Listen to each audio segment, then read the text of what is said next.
সুপ্রিয় দর্শক, আমি খান মোহাম্মদ রুমেল স্বাগত জানাচ্ছি সম্পাদকীয়তে। পুলিশি বাধায় আবারও বন্ধ বিএনপির মিছিল, অনুমতি না থাকার অজুহাত পুলিশের। বিএনপি বলছে সরকারের অব্যাহত দমন নীতির নমুনা। আওয়ামী লীগ বলছে দমন নীতি নয়, আইন শৃঙ্খলা রক্ষার দায়িত্ব পুলিশের। কালো চশমা পরা বিএনপি উন্নয়ন চোখে দেখে না, নির্বাচন নিয়ে সরকার কোনো চাপ অনুভব করেনি বলেও দাবি। এসব নিয়ে আমাদের আজকের সম্পাদকীয় আন্দোলনের মাঠ ও রাজনীতির চাপ, আর এ নিয়ে আলোচনার জন্য আমাদের সঙ্গে স্টুডিওতে উপস্থিত আছেন জাকারিয়া কাজল সিনিয়র সাংবাদিক, আছেন মাসুদ কামাল সিনিয়র সাংবাদিক এবং সুভাষ সিংহ রায় রাজনৈতিক বিশ্লেষক। দর্শক, আপনারাও এই আলোচনায় সরাসরি অংশ নিতে পারবেন, এজন্য টেলিভিশনের পর্দাতে নম্বরে ফোন করতে হবে, এছাড়া ফেসবুকের মাধ্যমে আপনাদের মন্তব্য পাঠাতে পারেন। আলোচনা শুরুর আগে দেখে নেব এখনকার প্রধান শিরোনামগুলো। তীব্র তাপপ্রবাহে ঢাকা, খুলনা, যশোর, চুয়াডাঙ্গা ও রাজশাহীতে সোমবার বন্ধ থাকবে শিক্ষা প্রতিষ্ঠান। অনড় অবস্থান থেকে সরে আসলো মন্ত্রণালয়। হিট স্ট্রোকে আজ মৃত্যু 5। মানবাধিকারের বিশ্ব ইজারাদার মার্কিন মুলুকে এবার বাংলাদেশি হত্যা। প্রবাসীদের দোকানে চাঁদা দাবি না পেয়ে গুলি। বাঙালি ভাইকে বাঁচাতে প্রাণ সঁপে দেন সিলেটের ইউসুফ। পুলিশি বাধায় পণ্ড, নয়াপল্টনে বিএনপির বিক্ষোভ। গ্রেফতারে দমবে না আন্দোলন, হুঁশিয়ারি নেতাদের। কালো চশমা পরায় উন্নয়ন দেখে না বিরোধীরা, বলছে আওয়ামী লীগ। ফরিদপুরের ডাবল মার্ডার নিয়ে সংবাদ সম্মেলন ডেকে মন্ত্রী কথা বললেন গরু ছাগল নিয়ে। শ্রমিকদের মারধরের সময় হাজির ছিলেন টপর চেয়ারম্যান, জানায় পরিবার। এবং কেএনএফ দমনে পাহাড়ে সেনা অভিযান জোরদার। বান্দরবানে রুমায় কুকিচিনের 2 সদস্য নিহত, 3টি অস্ত্র, বিপুল গোড়াবারুদ ও সরঞ্জাম উদ্ধার।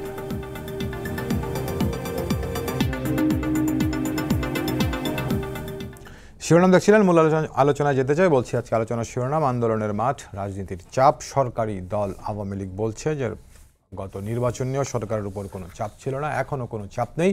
এমনকি বিরোধী রাজনৈতিক দল যারা আন্দোলনের মাঠে আছে তাদের দিক থেকেও সরকার কোনো চাপ অনুভব করছে না বলে সরকারি দলের সাধারণ সম্পাদক জানিয়েছেন। অন্যদিকে বিএনপি বলছে তারা সরকারের অব্যাহত দমন নীতির শিকার হচ্ছে। আজকেও বিএনপি মহাসচিব বিবৃতি দিয়ে সন্ধ্যার পরে জানিয়েছেন যে বিএনপি নেতাকর্মীদেরকে গ্রেফতার করা আওয়ামী লীগের এখন প্রতিদিনের কর্মসূচি হয়ে দাঁড়িয়েছে। এসব সহ অন্যান্য সমসাময়িক বিষয়ে আলোচনা করব।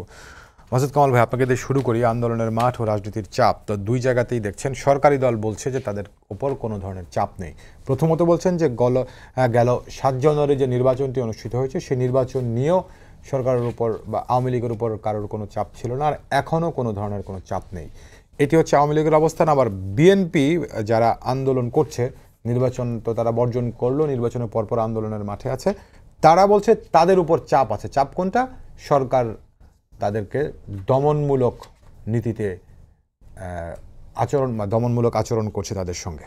তো সব কিছু মিলে রাজনীতির এই আন্দোলন, রাজনৈতিক এই চাপ থাকা না থাকা কি দেখেন? দেখেন, এই মুহূর্তে বিষয়গুলো হচ্ছে কি, কিছু কিছু বিষয় আছে মানে বানিয়ে বানিয়ে বলতে হয়। এই যে আপনারা আজকে সাবজেক্ট ঠিক করছেন, আমার ধারণা এই সাবজেক্ট ঠিক করতে আপনাদের অনেক কষ্ট করতে হয়েছে। আজকে কি নিয়ে আলোচনা করবো? একটা ইস্যু তো লাগবে। তো যখন কোনো আলোচনা নাই, তখন রাজনীতি নিয়ে আলোচনা আছে। আবার আপনি গরম নিয়ে আলোচনা করতে পারতেন। আজকে আসলে কিন্তু ইস্যু কিন্তু গরম। এদেশের আপনি একজন মানুষকে খুঁজে বের করতে পারবেন না যে নাকি আজকে গরম নিয়ে অস্বস্তির কথা বলেনি। পারবেন না আপনি, সবাই বলছে কম বেশি, কিন্তু গরম নিয়ে আলোচনা করা যাবে না। কারণ মানুষ যত গরমেই থাক, তারা রাজনীতি নিয়ে আলোচনা করতে পছন্দ করে। এই আমাদের এক অদ্ভুত মানসিকতা। তো যে কারণে আপনি বিপদে আছেন, আমিও বিপদে আছি। আমি এখানে কিন্তু চাপটা কোথায় আমি কিন্তু বুঝি না জিনিসটা। দেখেন, আওয়ামী লীগের চাপ থাকার তো কোনো কারণ দেখি না। আওয়ামী লীগ একটা সুন্দর ইলেকশন করছে 7 তারিখে, তার মতো করে করছে। উনি যেভাবে চাইছেন সেভাবেই করছে। কালকে দেখলাম যে আপনার জিএম কাদের সাহেব বলতেছে ওনার উপর 2 ধরনের চাপ ছিল। একটা হলো প্রত্যক্ষ চাপ, আর একটা হলো পরোক্ষ চাপ। এবং প্রত্যক্ষ চাপটা কি, এটা উনি আবার ক্লিয়ার করে নাই, পরোক্ষটা ক্লিয়ার করছে। পরোক্ষটা ক্লিয়ার করছে হলো যে এটা হলো যে ওনাকে বলা হয়েছে যদি ইলেকশন না করেন তাহলে জাতীয় পার্টি ইলেকশন করবে, আপনি না করলে অন্য কেউ করবে। এটা পরোক্ষ চাপ। আচ্ছা, আপনি আমার কথা বলেন, প্রত্যক্ষ এবং পরোক্ষ এই দুটোর শব্দ কিন্তু আমরা বহুবার ব্যবহার, কিন্তু আবার আজকে ওবায়দুল কাদের বলেছেন জিএম কাদের উপর কোনো চাপ ছিল না। আমি আসতেছি। তো এখন আমরা সারা জীবন কি জানি যে প্রত্যক্ষ চাপটা সবাই দেখে, এটা দৃশ্যমান। যে চাপটা দৃশ্যমান মানে সরাসরি চাপ। তো উনি তো ওইটার কথা আগে বলবেন, উনি বলেন এটা, উনি বলবেন না কি এটা, ওইখানে আপনারা সবাই জানেন। এখন সবাই যে জানে, তা আরেক কাদের, ওবায়দুল কাদের, জিএম কাদের এই কথাটা ওবায়দুল কাদের সে তো বলতেছে, এটা আমি বুঝতেছি না উনি কোন চাপের কথা বলতেছেন। Very interesting. কিন্তু দুইজনই কিন্তু, একজন হলো সংসদের মানে প্রধান রাজনৈতিক দলের সাধারণ সম্পাদক, উনি বলতেছে যে উনি কোন দলের কোন চাপের কথা বলছে আমরা বুঝতে পারছি না, এবং বিদেশের কোনো চাপ ছিল না।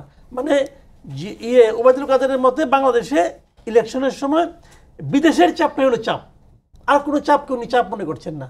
আর উনি বলছেন যে এটা প্রত্যক্ষ চাপ ছিল, সেটা কি উনি আবার বললেন না। তাহলে আমরা পাবলিকরা কি বুঝবো রে ভাই, চাপ আসলে কি? ওই চাপ ইলেকশনের সময় এত কিছু ঘটলো, ওই চাপই বুঝি না। আর এখন কোনো ইস্যু নাই, কোনো আন্দোলনকে আমরা টের পাচ্ছি।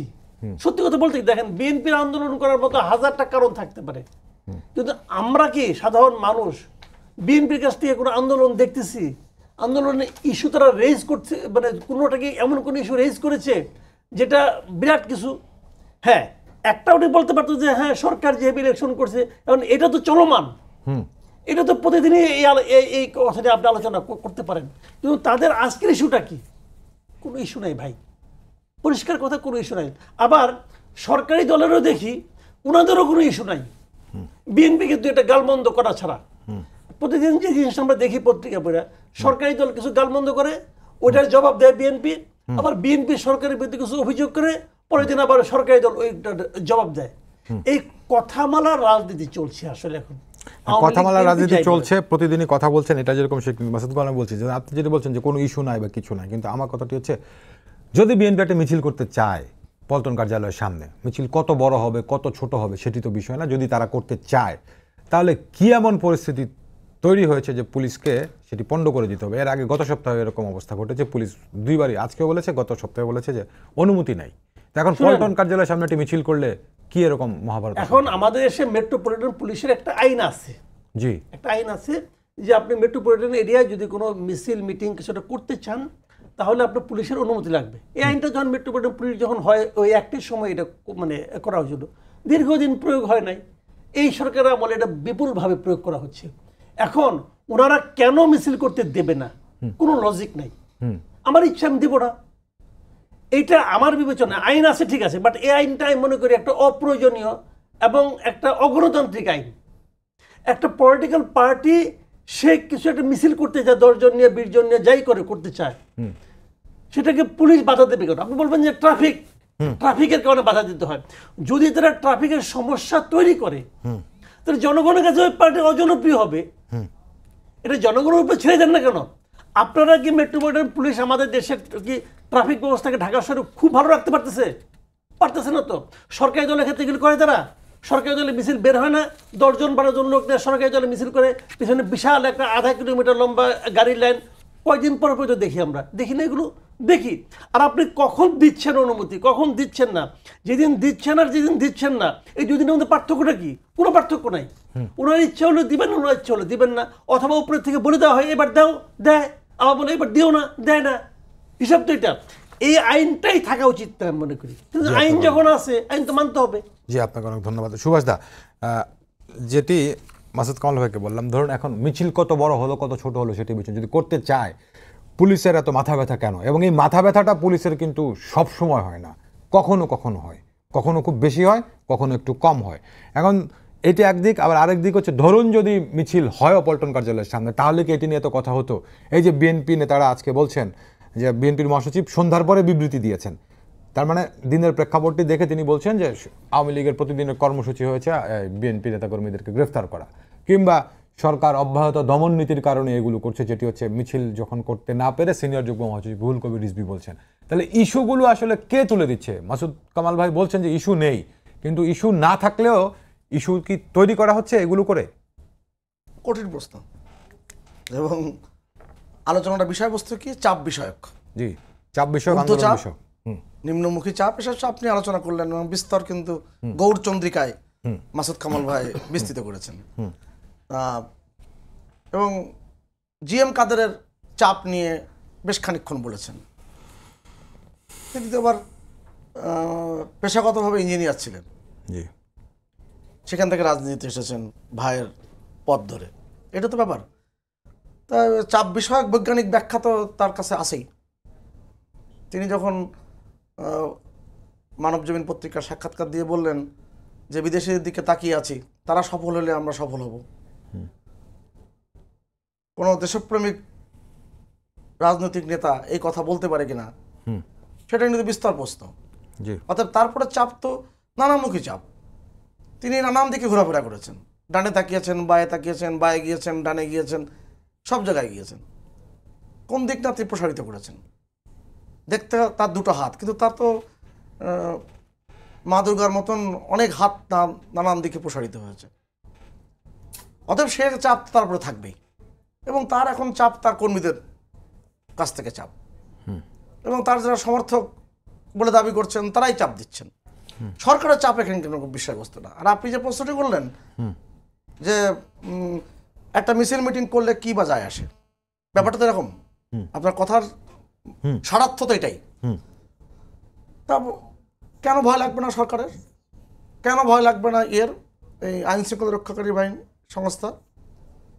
তারা তো বাংলাদেশে গত কয়েক বছরে যা করেছেন সেটা কি ভালো কাজ করেছেন? মানুষ পুড়িয়ে হত্যা করেছেন। আপনি যেখানে বসে কথা বলছেন তার থেকে কিছু দূরে মানুষ পুড়িয়েছেন। হাতির ঝিলে ড্যাবের 4 জন ডাক্তার একসাথে গাড়িতে করে যাচ্ছে, সেই গাড়ি দাও দাও করে জ্বালিয়ে দিয়েছেন বিএনপি সমর্থিত ডাক্তারদের। মানুষ পুড়িয়ে হত্যা করেছেন, এবং এটাকেই বলেছেন আন্দোলন। তা সেই মহাপাপের প্রায়শ্চিত্ত হচ্ছে। চাপ তো আছে, মনস্তত্ত্বের চাপ আছে না, ভিতরের যন্ত্রণা আছে না, তাদের কাজগুলো করেছেন। এখন আমরা যেভাবে বলি না কেন, বাংলাদেশ একটি অনন্য সাধারণ দৃষ্টান্ত। এটা মনে রাখবেন, ভারতে প্রতি বর্গ কিলোমিটারে 382 জন লোক বাস করে, আপনার চীনে প্রতি বর্গ কিলোমিটারে 400 জন লোক বাস করে, পাকিস্তানে প্রতি বর্গ কিলোমিটারে 308 জন লোক বাস করে, আর বাংলাদেশে আপনি যদি গড়ে হিসেব করেন 1119 জন বাস করে, আর ঢাকা শহরে প্রায় 2500 লোক বসবাস করে প্রতি বর্গ কিলোমিটারে। এরকম একটি ছোট দেশের সম্পদের যে পরিমাণ, মানুষের যে চাপ, সে চাপ তো আছেই। সেখানে আপনি কথায় কথায় নানান ধরনের আন্দোলনের ঘোষণা দিবেন, মাঝে মাঝে বলবেন যে অসহযোগ আন্দোলন, আপনি পানির বিল দিবেন না, বিদ্যুতের বিল দিবেন না, এ সমস্ত নানান ধরনের চাপের কথা উল্লেখ করেছেন না। অর্থাৎ বিএনপি রাজনীতিতে মানুষ তো জানে এবং দেখেছেন, কিন্তু ভয় তো আছে। বিএনপি কিন্তু মানুষের ভয় আছে তো, যে কখন তারা কী একটা অঘটন ঘটানোর চেষ্টা করে। কারণ সবসময় তারা ষড়যন্ত্রের মধ্যে তারা থাকে। তারা জন্মকাল থেকে এই কাজটি করে এসেছে। এই জায়গা থেকে তারা কি কখনো বেরিয়ে এসেছেন? আসেননি। তারা যুদ্ধ অপরাধীদের নিয়ে রাজনীতি করেছেন, লং মার্চ করেছেন, নানান জায়গায় মহাসমাবেশ করেছেন তো একসময়। বেগম খালেদা জিয়া বলেছেন না, এই যারা যুদ্ধ অপরাধীদের দায়ে যারা গ্রেপ্তার হয়েছিলেন, যাদের ফাঁসির রায় কার্যকর হয়েছে, তাদেরকে বলেছিলেন না এটা কেউ যুদ্ধ অপরাধী না, রাজবন্দী। বেগম খালেদা জিয়া বলেছেন না 30 লক্ষ মানুষ 71 সালে শহীদ হয়নি, বলেছেন তো। মির্জা ফখরুল ইসলাম আলমগীর বলেছেন না, এর চেয়ে তো পাকিস্তান ভালো ছিল। এমনকি গয়েশ্বরাও বলেছেন যে বুদ্ধিজীবীরা বোকা ছিল, যেন তারা জীবন দিয়েছে। অনেকগুলো কথা তো সে আসে। অর্থাৎ বিএনপির রাজনীতি তো বোঝাটাই একটা চাপের মধ্যে পড়া, আপনি যদি হিসাব করে থাকেন। সেই বোঝা না বোঝার মধ্যে নানান ধরনের অসঙ্গতি থাকবে। এটা নিয়ে আমরা আলোচনা করতেই থাকবো।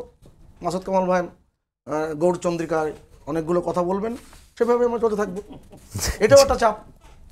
জি, আপনাকে অনেক ধন্যবাদ কাজল ভাই। ধরুন মাসুদ কামাল ভাই যেভাবে শুরু করেছিলেন যে আসলে ইস্যু অনেক তেমন কিছু নেই, কিন্তু হয়তো বানিয়ে বানিয়ে বলতে হবে, কিন্তু ব্যাপারটা যে দেখেন আলোচনায় কিন্তু অনেকগুলো কথায় বের হয়ে আসছে।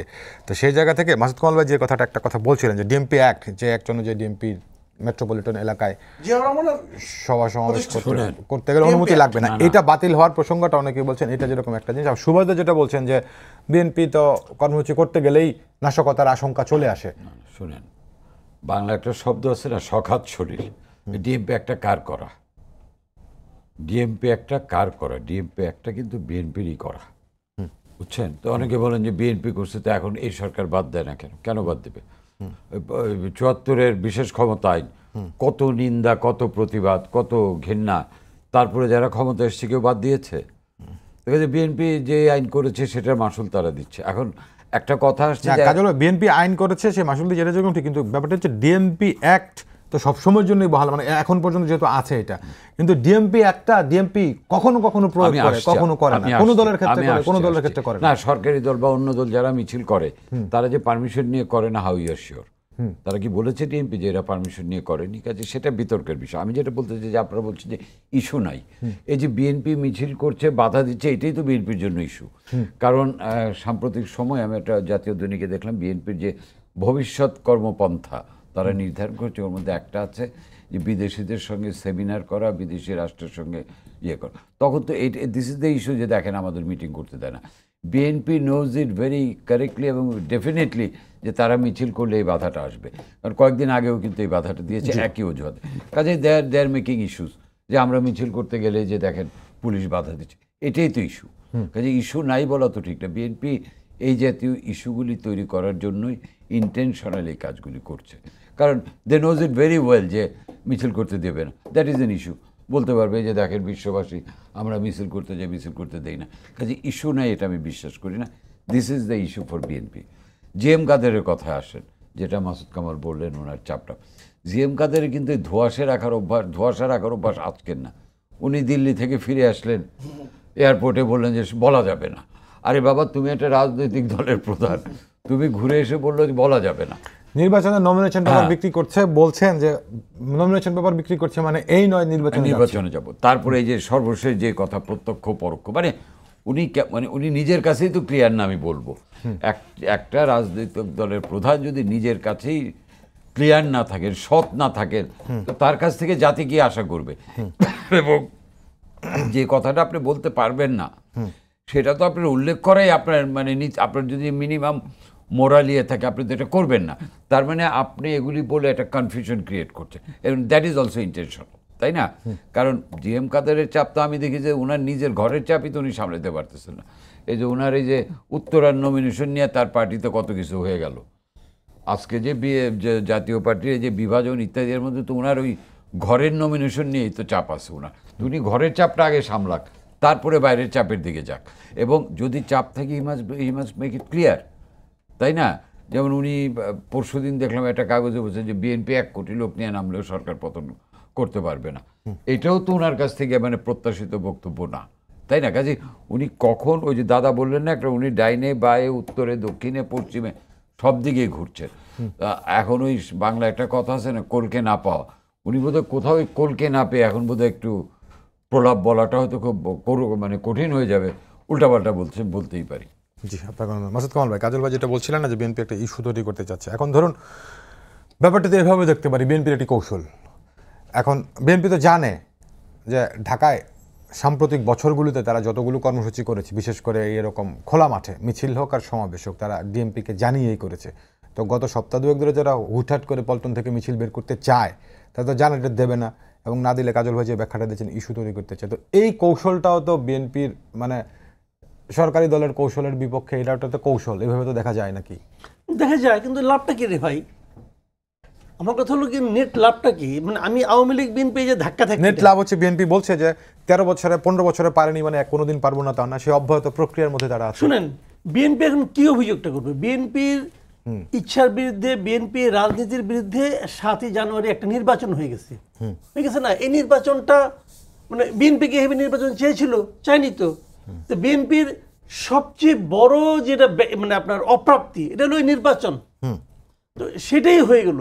এখন ওইটা তো এখনো এক্সিস্ট করছে, তাদের এই অপ্রাপ্তি তো এখনো এক্সিস্ট করছে। তাহলে এটার পরে মিছিল করতে না দেওয়া, এটা কি বড় কোনো ইস্যু? এটা তুলনায় কিছুই কিন্তু না। আমি একটা জিনিস আপনাকে বলি, দেখেন এদেশে নানা ধরনের ইস্যু আছে। মানে মানুষের যে সমস্যা, একটা দলের রাজনৈতিক ইস্যুগুলি কি হবে, যে মানুষের সমস্যাগুলি কি সেগুলো নিয়ে আলোচনা করা। আপনি একটা মিছিল করলেন, আমি একটা বলি আপনাকে, যেমন ধরেন একটা মিছিল করলেন, একটা মিটিং করলেন, কি লাভ হইল রে ভাই? কি লাভ হইলো? আপনি এটা কেন করলেন? ধরেন আমি পাবলিককে ইনফর্ম করতে চাই। বর্তমান যুগে পাবলিককে ইনফর্ম করার জন্য মিছিল মিটিংয়ের দরকার পড়ে না।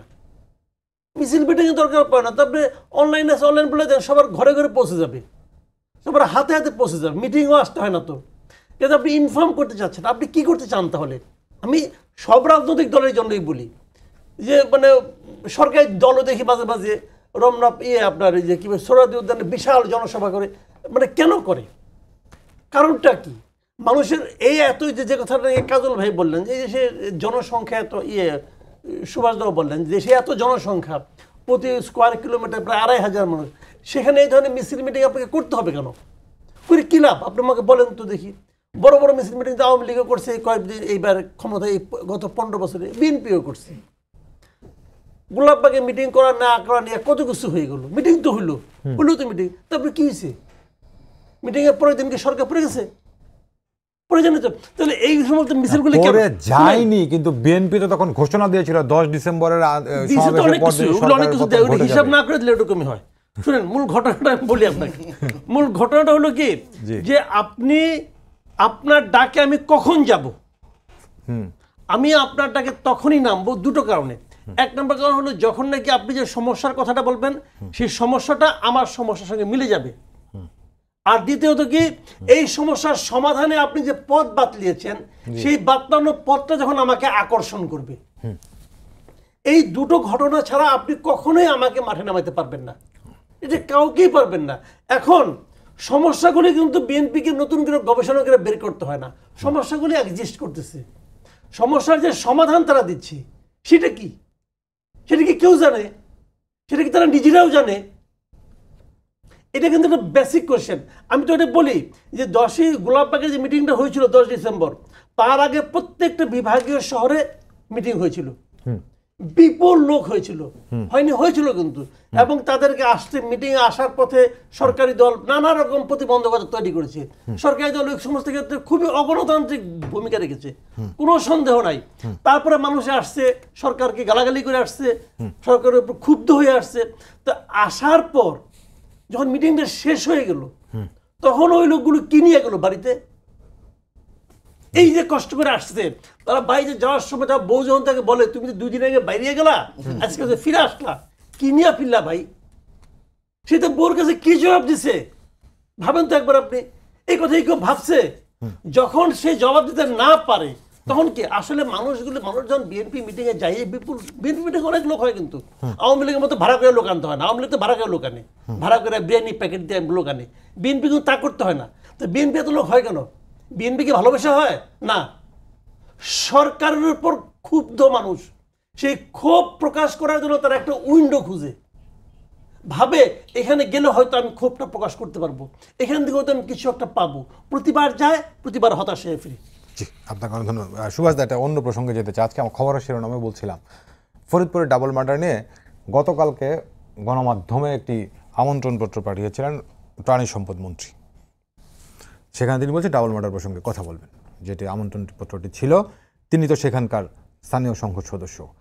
আজকে গণমাধ্যম কর্মীরা সেখানে হাজির হওয়ার বললেন তিনি মন্ত্রণালয়ের প্রসঙ্গে কথা বলবেন, গরু ছাগল ইত্যাদি যে মন্ত্রণালয়ের কাজ, এই প্রসঙ্গে কথা বলেন। আমার কথাটি হচ্ছে, একজন মন্ত্রী, পাশাপাশি তিনি সেই এলাকার সংসদ সদস্য হিসেবে সেই এলাকার বিষয় আশয় নিয়ে কথা বলবেন, গণমাধ্যমের প্রশ্নের উত্তর দেবেন, মত বিনিময় করবেন, খুব স্বাভাবিক। কিন্তু ব্যাপারটি যখন এক রাতের মধ্যে ঘুরে যায়, তখন এই বিষয়গুলো নিয়ে প্রশ্ন উঠে কিনা, মন্ত্রীরা এই জায়গাগুলোতে আরও দায়িত্বশীল হওয়া উচিত কিনা, আপনার কি মনে হয়? না, আমি তো চটজলদি মন্তব্য করতে পারি না, কারণ আমি তো প্রাণী সম্পদ মন্ত্রীকে বহু বছর ধরে চিনি। জি, একই সাথে রাজনীতি করেছি। তিনি ফরিদপুর সদর আসনের এমপি নয়, তিনি মধুখালীর থেকে নির্বাচিত এমপি। প্রসঙ্গটা মধুখালীর ছিল। হ্যাঁ, মধুখালী। সেটা যখন আমি জানি না, সত্য যাচাই করার আমার সুযোগও হয়নি। আপনি বললেন বলে তাই। আপনি যখন প্রসঙ্গটা ঘুরিয়ে ফেললেন, আমি আপনার প্রসঙ্গটা ঘুরিয়ে ফেলি তাহলে। এই যে মাসুদ কামাল ভাই এতক্ষণ ধরে যে কথাগুলো বললেন, কথাগুলো শুনতে বেশ ভালো লাগে এবং বেশ ভাইরালও হয়। কিন্তু আমার আবার একটা গুণ কি, আমি আবার ভাইরাল হওয়ার জন্য কথা বলি না। একটা বিষয় খুব পরিষ্কার করে বলা দরকার, আওয়ামী লীগ বিএনপিকে এক পাল্লায় মাপাটা খুবই একটি খারাপ লক্ষণ। আমি কখনোই এটা ভালো চোখে দেখি না। যাক, আমার ভালো চোখে না দেখার সাথে কোনো তো আর মানুষের যায় আসে না। আওয়ামী লীগ ভাড়া করে লোক নিয়ে আসে। আওয়ামী লীগের সক্ষমতা সম্বন্ধে অনেকের ধারণা খুব কম। যেই দলের নেত্রী বঙ্গবন্ধু কন্যা শেখ হাসিনা, তার সম্বন্ধে একটা মন্তব্য করেছিলেন। একসময় জাসদ ছাত্র লীগের রাজনীতির সাথে যুক্ত ছিল আমার বন্ধু, তিনি এখন মার্কিন যুক্তরাষ্ট্রে খুব গুরুত্বপূর্ণ একটি জায়গায় অবস্থান করছেন। এবং সেখানে সে বলল, বেগম খালেদা জিয়া যখন তার গুলশানের বাড়িতে বালুর ট্রাকের মুখোমুখি হলো, সে বলল যে এটা কোনো দল হলো দোস্ত, হ্যাঁ, একমাত্র ফাতেমা ছাড়া তার পাশে পতাকা নিয়ে কেউ দাঁড়িয়ে নাই। তার মহাসচিবের খোঁজ নাই, নেতা নাই, এত নাকি ওই যে 1 লক্ষ পুত্র মোর 1.25 লক্ষ নাতি, একজনও না রহিল বংশ দিতে পারি। তো বিএনপির রাজনীতির পক্ষে কথা বলতে গেলে এই কথাগুলো যখন বলেন মাসুদ কামাল ভাই, আমার কাছে খুব অবাক লাগে। না কিন্তু দাদা, বালুর ট্রাক দিয়ে ঘেরাও করে পুলিশ যখন এখানে ব্যারিকেড দিয়ে রাখলো, বিএনপি সেটি ভাঙতে গেলে আপনি আবার বলবেন যে বিএনপি আগুন দেয়, বিএনপি আইন শৃঙ্খলা পরিস্থিতি অবনতি ঘটায়। বেশ উতলা হয়ে আছে। না না, আমি আপনাকে খোলাখুলি বলি, আমার বন্ধু কি বলেছে, আপনি একটু আগের আলোচনায় বলছেন যে বিএনপি নাশকতা করে আগুন ধরিয়ে দেয়। এখন বালুর ট্রাক যদি বিএনপি এখান থেকে সরাতে যায়, বিএনপি নেতাকর্মীদেরকে নিশ্চয়ই সেখানে বালুর ট্রাক আপনি সরাতে দিবে না, তখন আর আপনি বলবেন যে বিএনপি নাশকতা করে। আমি তো এত বলি নাই, আপনি তো ভাবা কথা আর শোনা কথা নিয়ে কথা বলতেছেন। আমি তো ভেবে নিয়েছেন আপনি, আমি তো সেই অর্থে বলছি না। আমার এই বন্ধু কি বলেছে, আমার বন্ধু বলেছে যদি এটা আওয়ামী লীগের সভানেত্রী শেখ হাসিনার তার সুধা সদনের বাড়ির সামনে যদি বালুর ট্রাক এরকম থাকতো, ঢাকা শহরে অন্তত 1 লক্ষ শেখ হাসিনার পাগল আছে যারা জীবন দিতে প্রস্তুত, যারা 11-11 সময় দেখিয়েছে যে 25 লক্ষ মানুষ 7 দিনের মধ্যে তারা স্বাক্ষর করেছে, তারা বলেছে যে শেখ হাসিনার মুক্তি চায়। এবং এই আবেদনের ভিত্তিতেই কিন্তু বাংলাদেশের আন্দোলন অন্যদিকে ধাবিত হলো। আপনি খেয়াল করে দেখেন, সে বলছে অন্তত কিছু না পারুক ওই শেখ হাসিনা পাগলরা ট্রাকের উপরে উঠে যে বালু খেয়ে ফেলতো, যে কিছু পারলাম না বালু খেয়ে ফেলি। তা আওয়ামী লীগ আর বিএনপির মধ্যে পার্থক্য যথেষ্ট। বিএনপি কবে জনসমাবেশ করেছে? 2004 সালে 11 ডিসেম্বর, যে রেফারেন্সটা আমি প্রায় সময় দিই, প্রথম আলো একটা বড় শুনলাম, লাল হরফ হয়েছিল যে 50 লক্ষ মানুষের 1050 কিলোমিটার মানববন্ধন। বিএনপি সারা বাংলাদেশে যদি 50 বছর ধরেও যদি সাধনা করে, এই 50 লক্ষ মানুষের মানববন্ধন কোনোদিন করতে পারবে না 1050 কিলোমিটারে। এটাই বাস্তবতা। আপনার নিশ্চয় মনে আছে কমরেড জসিম মণ্ডল, সেই জসিম মণ্ডল তিনি কমিউনিস্ট পার্টির নেতা ছিলেন, লুঙ্গি পরে অসাধারণ বক্তৃতা দিতেন, আমরা সবাই বক্তৃতা শুনতে যেতাম। তিনি যখন বাংলাদেশের বক্তৃতা দিতেন তখন সব ছাত্ররা ক্লাস থেকে বেরিয়ে আসতো। তো জসিম মণ্ডল একবার বলেছিল যে আওয়ামী লীগের জনসভায় যত লুঙ্গি পরা লোক আসে, আমার কমিউনিস্ট পার্টির জনসভায় এত লুঙ্গি পরা লোক আসে না। আওয়ামী লীগ তো জন্মসূত্রে পাওয়া তার সংগ্রামী চেতনা। অর্থাৎ এই যে বিএনপি যে তাল হারানো যে ব্যাপারটি, এটা তো মেয়াদ উত্তীর্ণ দলে পরিণত হয়েছে। অর্থাৎ সেটা নিয়ে আর আলোচনা করার কোনো সুযোগ আছে বলে মনে করি না। কাজল ভাই, সরকারের প্রতি অনেকের ক্ষোভ আছে, সেই ক্ষোভ থেকেও অনেক মানুষজন একটা উইন্ডো হিসেবে বিএনপিতে যায় বা বিএনপিকে একটা বিগ উইন্ডো মনে করে সেই জায়গাতে যায়। বিএনপি সভা সমাবেশ মাসুদ কামাল যে কথাটি বলছিলেন, তো এই ক্ষোভটাকেও বিএনপি কি কাজে লাগাতে পারছে? মানে যারা যাচ্ছে, এই প্রশ্নের জবাব তো মাসুদ কামালই দিয়েছে যে তারা হতাশ হয়ে ফিরে আসছে, এই ক্ষোভটা আছে। আমি যেটা না না কাজল শেষ হলো কথা, পারছে না, তো পারছে না যে এক্ষেত্রে বিএনপির বক্তব্য হচ্ছে যে সরকারের দমন পীড়ন, তো এই দমন পীড়নটাকে আসলে খাটে কিনা, বা কে কবে দমন পীড়ন ছাড়া আন্দোলন করতে দিয়েছে? আমরা আসলে খুব আমাদের স্মৃতি তো খুব বেশি পুরনো কথা মনে রাখি না।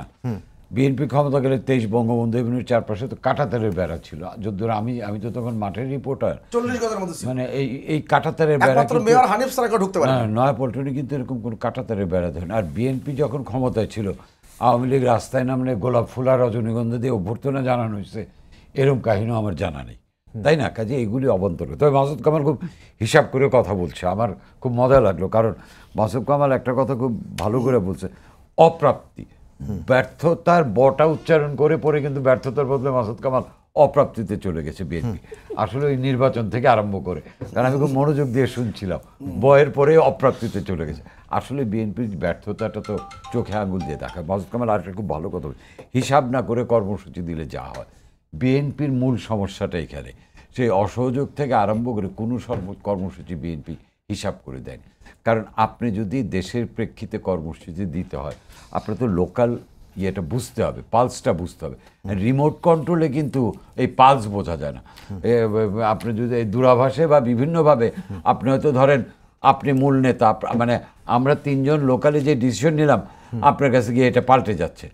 আপনাকে আমি একভাবে ব্রিফ করতেছি, মাসুদ কামাল একভাবে ব্রিফ করতেছে, সুভাষ দা একভাবে ব্রিফ করতেছে, আপনি আরেকভাবে সিদ্ধান্ত নিচ্ছেন। কাজে বিএনপির মূল সমস্যাই রিমোট কন্ট্রোলের রাজনীতি। আমি বারবার একটা কথা বলি, আবারও বলি, আওয়ামী লীগের জন্য আশীর্বাদ যে বিএনপির এই ফিউজিটিভ রিমোট কন্ট্রোল নেতৃত্ব। এই নেতৃত্ব যতদিন থাকবে বিএনপির পক্ষে মাঠের বাস্তবতায় কর্মসূচি দেওয়া যে সম্ভব হবে না, এটা এখন পর্যন্ত প্রমাণিত। যেটাকে মাসুদ কামাল অপ্রাপ্তি বলছে, আমি ব্যর্থতা বলছি। কারণ দেয়ার আর সো মেনি ইস্যুস যেটা ক্যাশ করার মতো যথেষ্ট সুযোগ ছিল, তো বিএনপি পারেনি। এই জন্য ওই যে বললাম, এক একজন এক একভাবে ব্রিফ করেন, এবং যে পলাতক বলি আর দূর দেশে থাকা বলি, টেমসের হাওয়া খেতে খেতে কিন্তু ঢাকারই গরম বোঝা যায় না। মানে গরম বলতে আমি প্রাকৃতিক গরমের পাশাপাশি রাজনৈতিক গরমের কথাও মিন করছি। কাজে ওখান থেকে যে সিদ্ধান্ত আসে, এখানে কি স্থায়ী কমিটি আছে, কি আছে না, তারা যেই সিদ্ধান্ত নেন ওখানে গিয়ে কিন্তু অনেক ক্ষেত্রে পাল্টে যায়। বিএনপি নেতাদের কথা। কাজে এইভাবে রাজনীতি হয় না, যেটা মাসুদ কামাল অপ্রাপ্তি বলছেন, হিসাব না করে দিলে বলছেন, কারেক্টলি বলেছেন। তবে অপ্রাপ্তির বদলে আমি ব্যর্থতা শব্দটা ব্যবহার করতে চাই। আর হিসাব করে যে বিএনপি কর্মসূচি দেয় না, অসহযোগের মতো কর্মসূচি কিন্তু তারই প্রমাণ। কারণ উনি অসহযোগ দিলেন, তার যারা সহযোগী ছিলেন, কর্নেল তো বললেন আমি জানি না, গণতন্ত্র মঞ্চ কেউ কিছু জানে না, ওখান থেকে অসহযোগ দিয়ে দিলেন। বিএনপি নেতারাও জানেন সেটাই, সেখান থেকে এই উপমহাদেশে অসহযোগ আন্দোলনের দুইটা ছিল। একটা ছিল সেই গান্ধীর অসহযোগ আন্দোলন, একটা বঙ্গবন্ধুর অসহযোগ আন্দোলন, যার ফলে যেটা আমাদের মুক্তিযুদ্ধ এবং স্বাধীনতা সংগ্রামে এটা বিশাল ভূমিকা রেখেছে। তো আপনি যদি যত্রতত্র সকল অস্ত্র ব্যবহার করেন, মানে যত্রতস্ত্র সকল অস্ত্র ব্যবহার করলে অস্ত্র ভোতা হয়ে যায়, সেই অস্ত্রের ধার আর থাকে না, এবং সেই অস্ত্র যে কার্যকর হয় না, বিএনপির রাজনীতির প্রমাণ। আমি চাই বিএনপি দেশের মাটি থেকে দেশের মধ্যে আন্দোলন করুক, দেশের প্রেক্ষিতে আন্দোলন করুক। যতদিন বিএনপি দূরদেশ থেকে এই রিমোট কন্ট্রোল রাজনীতি হবে, এটা আওয়ামী লীগকে ফেভার করবে। কিছু বলবেন সুভাষ দা কিংবা মাসুদ কামাল ভাই? না, এই যে মাসুদ কামাল ভাই যদি বলে উনি বলুক, আমি একটু আমি আসলে তেমন কিছু না। সুভাষ একটা কথা বলছিল না যে বালু ট্রাক নিয়ে ওনার বন্ধুর বক্তব্য, আমি খালি উনি একটা কথা বলি যে খালেদা জিয়ার লোকজন এসে ট্রাক ভাঙতে পারে না, বালু খাইতে পারে না, এগুলো সবই ঠিক আছে। বালুর ট্রাক রাখাটা কি ঠিক হয়েছিল? সুভাষ দা হ্যাঁ, আপনি কিছু বলবেন কিনা, একদম অল্প করে এক কথায়। মানে যে দেশে 21শে আগস্টের ঘটনা ঘটে, যে দেশে 15 আগস্টের হত্যাকাণ্ডের বিচার করা যাবে মানে আইন করে, সেই দেশের সেই দলের মহাপাপকে আপনি কোনোভাবে ঢাকতে পারবেন? জি, তিনজনকে অনেক ধন্যবাদ। আমাকে শেষ করতে সবাইকে ধন্যবাদ জানিয়ে শেষ করছি আজকে সম্পাদকে। আগামীকাল আবার দেখা হবে রাত 10টায়। শুভরাত্রি।